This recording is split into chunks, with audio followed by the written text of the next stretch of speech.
Science and religion can be likened to a coin with heads and tails. Science, like the head, is only concerned with things that it knows from its inside-the-box perspective or its myopic worldview. And it only knows what it knows until it no longer knows it. Yet it proclaims that truth to be the ultimate truth, until corrected with further empirical evidence.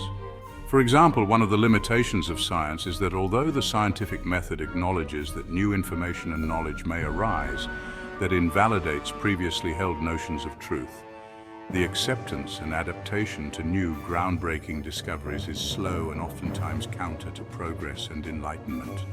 For example, in geography and geology, the world was flat until it was round.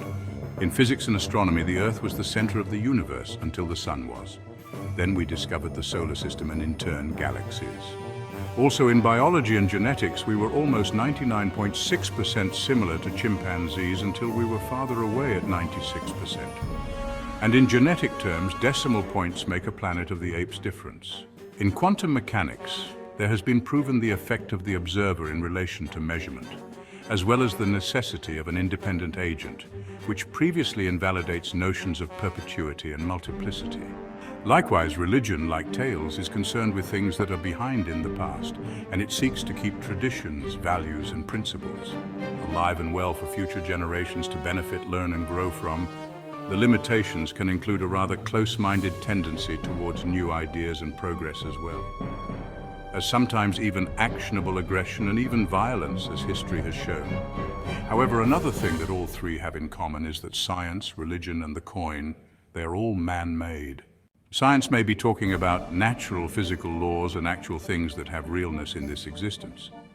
However, they are still using human-made terms and languages as well as ideas and symbols to effectuate that discovery, conclusion, process, or invention. Therefore, it has still been touched by human hands, human minds, and human tongues.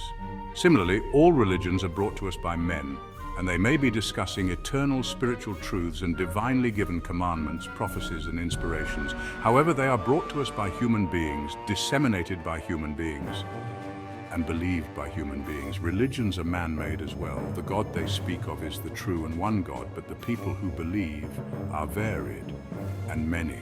The coin itself is also man-made. It may be created from natural metals found in the earth and extracted through metallurgy, but through human hands for human means and human ends. And how many have died for this piece of metal stamped with the image of a king, or a president that has no value outside that which we place in our minds? How many countless generations have been lost? How many innocent souls have been slaughtered in the name of this metal? Be it gold, silver, or a Bitcoin, the mentality is the same and the greed has grown exponentially.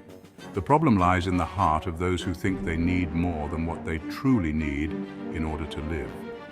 A sustainable life should not be in want of luxury, constantly seeking instant gratification, and the denial of that equating to nothing but self-created, meaningless, and pointless suffering.